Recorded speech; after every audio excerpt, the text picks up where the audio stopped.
C'est l'évasion la plus mystérieuse de l'histoire. 3 prisonniers ont défié la prison la plus sûre du monde et ont peut-être réussi. Dans cette vidéo, vous allez suivre pas à pas leur plan incroyable. Au large de San Francisco, une forteresse surgit des flots. Alcatraz. On disait qu'aucun homme ne pouvait s'en échapper. Et pourtant, en 1962, 3 prisonniers vont tenter l'impensable. Frank Morris, un cerveau redoutable. John et Clarence Anglin, 2 frères inséparables, habitués à la débrouille. 3 hommes réunis par un rêve, défier la prison la plus sûre du monde. Leur plan prend forme dans le silence des nuits. Avec de simples cuillères volées à la cantine, ils creusent les murs de leurs cellules, millimètre par millimètre. Des gestes discrets, mais d'une patience inouïe. Mais creuser ne suffit pas. Ils doivent aussi duper les gardiens. Alors, ils sculptent des têtes factices avec du savon, du papier toilette et de vrais cheveux glanés aux coiffeurs de la prison. Au clair-obscur, elles paraissent vivantes, presque trop vivantes. Derrière les murs, dans un couloir abandonné, ils fabriquent un radeau.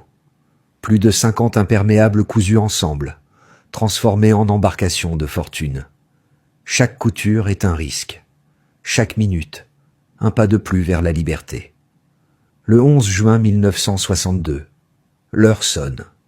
Les faux visages reposent sur les oreillers. Les prisonniers, eux, se glissent dans l'obscurité. Un à un, ils disparaissent dans les trous qu'ils ont creusés depuis des mois. Dans les conduits étroits, l'air est suffocant.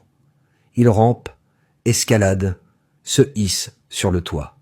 Chaque bruit peut les trahir, mais rien ne les arrête. Enfin, le rivage. Sous la lueur blafarde de la lune, ils gonflent leur radeau de caoutchouc. Face à eux, l'océan noir, glacial, imprévisible. Derrière eux, les murs d'Alcatraz. Ils n'ont plus le choix. À l'aube, les gardiens ouvrent les cellules. Les lits sont occupés, mais par des têtes factices. La prison est en état d'alerte. Et les fugitifs ont disparu. Alors, qu'est-il advenu d'eux? Ont-ils sombré dans les eaux glacées?